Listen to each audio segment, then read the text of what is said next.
سے لو لگا لو، اللہ سے لو لگا لو۔ الحمد لله وكفى وسلام على عباده الذين اصطفى. أما بعد فأعوذ بالله من الشيطان الرجيم. بسم الله الرحمن الرحيم. وعد الله الذين آمنوا منكم وعملوا الصالحات ليستخلفنهم في الأرض كما استخلف الذين من قبلهم وليمكنن لهم دينهم الذي ارتضى لهم وليبدلنهم من بعد خوفهم أمنا يعبدونني لا يشركون بي شيئا ومن كفر بعد ذلك فأولئك هم الفاسقون.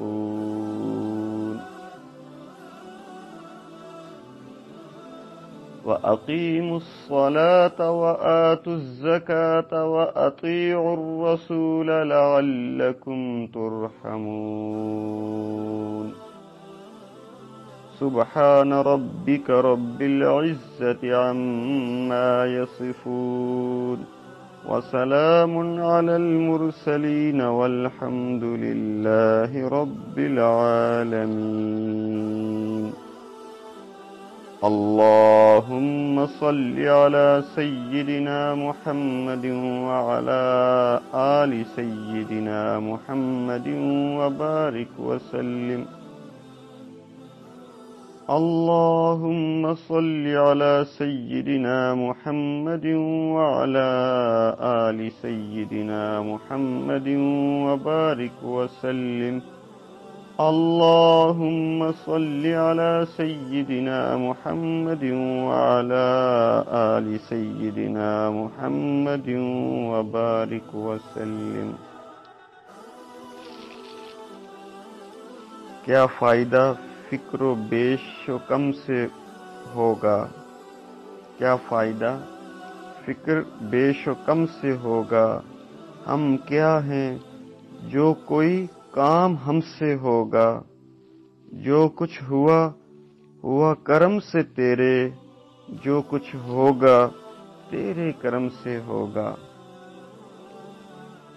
ایک ہی کام سب کو کرنا ہے، یعنی جینا ہے اور مرنا ہے.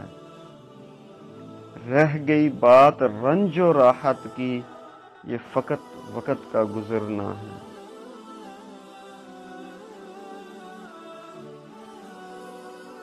مجلس اعمال میں ہماری کچھ دنوں سے عامل الصالحات، اعمال صالحہ، نیک اعمال کے حوالے سے گفتگو چل رہی ہے.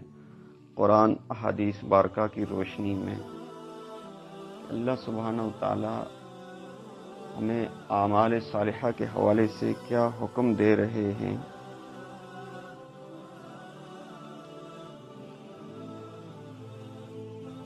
پیچھے آپ نے اعمال صالحہ کے حوالے سے اللہ سبحانہ و تعالی کے فرمانات کو سنا کہ اس دنیا میں جو بندہ بھی آ کر ایمان لائے گا، ایمان لانے کے بعد اس کے لیے اعمال صالحہ ضروری ہیں. اس پر تفصیلی پچھلی مجالس میں آج اس نے باتیں عرض کی کہ اللہ سبحانہ و تعالیٰ کی طرف سے جتنے وعدے ہیں، جتنا فضل و کرم کا معاملہ ہے، جتنی اللہ کی رحمتوں کے وعدے ہیں، وہ سب ایمان کے بعد ضروری ہے کہ اعمال صالحہ زندگی میں اختیار کیے جائیں. اللہ جنت الفردوس ایمان لانے کے بعد اعمال صالحہ کرنے والے کو جنت الفردوس عطا فرمائیں گے. ایمان لانے کے بعد اعمال صالحہ کرنے والے کو اللہ سبحانہ و تعالیٰ اپنی رحمتوں سے صالحین، نیک لوگوں کی جماعت میں شامل فرما دیں گے. جب بندہ ایمان کے بعد اعمال صالحہ والی زندگی اختیار کرتا ہے تو اللہ کی مخلوق اکثریت اس سے محبت اور عزت سے پیش آتی ہے۔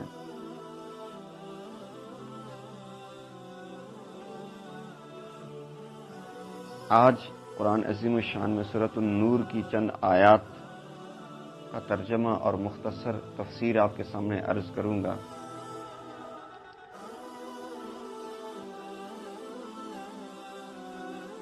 آیت نمبر 54، 55 اور 56 سورۃ النور کی، جو آج اس نے آیت تلاوت کی، اس سے پیچھے سے میں اس کا مختصر سے ترجمہ تفسیر عرض کر دیتا ہوں کہ آج اس جگہ پر اعمال صالحہ کے حوالے سے اللہ سبحانہ و تعالیٰ کیا فرماتے ہیں۔ فرمایا قل اطیعوا اللہ واطیعوا الرسول۔ اللہ سبحانہ و تعالیٰ اپنے محبوب کل جہاں ہمارے پیارے آقا حضور خاتم النبیین صلی اللہ علیہ وسلم سے فرما رہے ہیں، قل اے محبوب آپ ان سے فرما دیجئے، آپ انہیں بتا دیجئے، اطیعوا اللہ واطیعوا الرسول، اللہ سبحانہ و تعالیٰ کی کامل اطاعت کرو اور رسول اللہ صلی اللہ علیہ وسلم کے کامل فرما بردار بنو۔ ان بہت ساری جگہوں پر ان آیات کا ترجمہ کرتے ہوئے جیسے حضرت شیخ مفتی محمد تقی عثمانی صاحب اور دوسرے بڑے اہل علم علماء مفسرین نے کامل کا ترجمہ کیا ہے، ایسے بہت ساری جگہوں پر وہ کامل کا ترجمہ کرتے ہیں کہ صحیح معنوں میں جو ایک دو چیزوں میں اطاعت وہ مطلوب نہیں ہے، مطلوب یہ ہے اللہ سبحانہ و تعالیٰ کا جو حکم یہ ہے کہ ہر چیز میں کامل طور پر اطاعت ہو، تو اس لیے میں کامل کا ترجمہ کر رہا ہوں۔ اطیعوا اللہ، اللہ سبحانہ و تعالیٰ کی کامل اطاعت کرو، جسے ہمارے بزرگ فرماتے ہیں کہ سر سے لے کر پاؤں تک، فجر سے لے کر مغرب تک، مغرب سے لے کر فجر تک 24 گھنٹے ظاہر باطن سر سے لے کر پاؤں تک مکمل طور پر اللہ سبحانہ و تعالیٰ کی اطاعت کرنا، یہ اللہ کا ہمیں حکم ہے۔ وَأَطِيعُوا الرَّسُولَ، اور رسول اللہ صلی اللہ علیہ وسلم کے کامل فرما بردار بنو، کامل اطاعت کرنے والے بنو۔ یہ نہیں کہ 2، 4، 5، 10 چیزیں ہمیں بڑی اچھی لگیں، ہمارے دل کو لگی تو ہم نے عمل شروع کر دیا، اور 1-2 چیزیں جو تھی تھوڑی سی وہ ہمیں عجیب لگی اور ہم نے اس میں ڈنڈی مارنا شروع کر دی۔ بہت سارے دین کے اوپر چلنے والے جب وہ دین کی باتیں سنتے ان کے جذبات بنتے ہیں تو ان کی ایک سوچ بن جاتی ہے کہ اچھا ہم نے یوں کرنا ہے۔ اب اس میں بعض دفعہ وہ کچھ چیزوں میں سختی بھی شروع کر دیتے ہیں، اور کچھ وہ ان کا سوچ بننے کی وجہ سے وہ ایک خاص قسم کی سوچ بن جاتی ہے، جب اس کے خلاف کوئی مسئلہ آتا ہے تو اس میں پھر وہ ہچکچاتے ہیں یا بولتے ہیں یا اس کو نامناسب سمجھتے ہیں یا اس پہ پریشان ہو جاتے ہیں کہ یار یہ کیا بات ہے، یا پھر کچھ لوگوں کو شیطان یوں محسوس کروائے گا کہ یہ تو ساری چیزیں ٹھیک ہے لیکن اس میں یہ جو دین کی یہ والی بات ہے یہ سخت لگ رہی ہے، یہ شاید ایسی نہیں ہوگی، کسی اور طریقے سے ہوگی۔ اصل میں بندہ یہ چاہ رہا ہوتا ہے کہ میری مرضی کے مطابق جیسے مجھے چیز اچھی لگے ویسا معاملہ ہونا چاہیے، جبکہ دین ایسا نہیں ہے کہ ہماری سوچ جو اچھی بھی نہیں ہے، مثبت بھی نہیں ہے، پاک بھی نہیں ہے، اس سوچ کے مطابق نہیں ہو سکتا، بلکہ ہمیں اپنی سوچ کو اپنے آپ کو کامل دین کے مطابق کرنا پڑے گا۔ تو اس لیے یہاں پہ فرمایا کہ اللہ سبحانہ و تعالیٰ کی اور اللہ کے محبوب ہمارے رہبر حضور خاتم النبیین صلی اللہ علیہ وسلم کی کامل اطاعت کرو، کامل فرما بردار بنو، ان کا حکم کامل طور پر مانو۔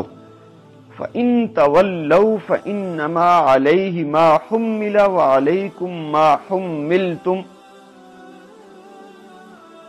پھر بھی اگر تم نے منہ پھیرے رکھا، اگر تم نہیں مانتے، کامل طور پہ اطاعت نہیں کرتے، مرضی کی 2، 4، 5 چیزیں مان لیتے ہو، نماز پڑھ لیا، رمضان کے روزے رکھ لیے، بس اس کو اگر دین سمجھ لیا، کامل طور پہ اطاعت نہیں کرتے ہو، منہ پھیر لیتے ہو، تو عجیب بات فرمائی، تو فرمایا کہ رسول صلی اللہ علیہ وسلم پر تو اتنا ہی بوجھ ہے جس کی ذمہ داری ان پر ڈالی گئی ہے، اور جو بوجھ تم پر ڈالا گیا ہے اس کے ذمہ دار تم خود ہو۔ یعنی اگر تم اپنے پیارے آقا حضور خاتم النبیین صلی اللہ علیہ وسلم کی اطاعت نہیں کرتے ہو تو ان کے پر ایک خاص قسم کی ذمہ داری ڈالی گئی ہے۔ وہ ذمہ داری یہ ہے کہ وہ آپ کو آ کے تبلیغ کرتے ہیں، آپ کو سمجھاتے ہیں، آپ کو بتاتے ہیں۔ ان کا کام ہدایت دینا نہیں، ان کا کام یہ نہیں کہ آپ کو پکڑ کے سیدھے راستے پر لگائیں، ان کی یہ ذمہ داری نہیں ہے۔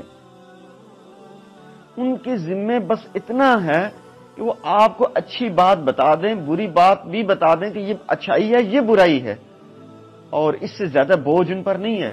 اور تمہارا بوجھ اگر تم خود اعمال نہیں کرو گے، سیدھے راستے پر نہیں آؤ گے، سننے کے بعد بھی نہیں مانو گے، تو یہ اب تمہارا بوجھ ہے، یہ تم پر ہے۔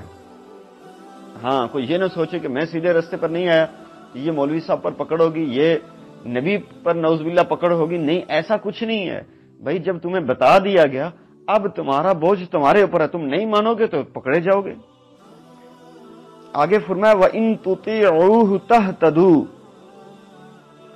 اگر تم ان کی فرما برداری کرو گے تو ہدایت پا جاؤ گے، تم ہدایت یافتہ ہو جاؤ گے، تمہیں ہدایت مل جائے گی۔ ہاں، فائدہ تمہارا ہے کہ اگر تم شریعت کی بات سن کے مانو گے تو کامل اطاعت کرو گے تو تم ہدایت یافتہ ہو جاؤ گے، اور جو ہدایت یافتہ ہوتا ہے وہ جنتی ہوتا ہے۔ آگے پھر آخر میں پھر دوبارہ بات کی وضاحت کی، فرمایا وَمَا عَلَى الرَّسُولِ إِلَّا الْبَلَاغُ الْمُبِينُ،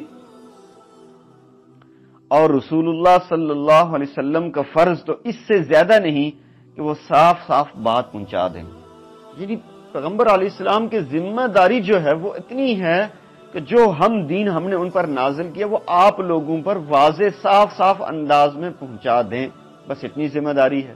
اب کسی کو ہاتھ سے پکڑ کے، کان سے پکڑ کے وہ اعمال پہ لگانا یہ ان کی ذمہ داری نہیں ہے، ان کی ذمہ صرف اتنا ہے کہ وہ آپ تک صحیح صاف انداز میں بات پہنچا دیں۔ اور پھر آگے عجیب بات فرمائی، اللہ اکبر۔ اس سے پہلے آپ نے سنا کہ اللہ سبحانہ و تعالی ایمان والوں کو، ایمان لانے کے بعد اعمال صالحہ کرنے والوں کو اللہ سبحانہ و تعالی یہ انعام عطا فرماتے ہیں، یہ عطا فرماتے ہیں، جیسے صالحین کی جماعت میں جنت الفردوس میں مخلوق عزت محبت کرے گی۔ یہ ساری باتیں آپ نے پچھلی مجالس میں سنی۔ اللہ سے لو لگا لو، اللہ سے لو لگا لو۔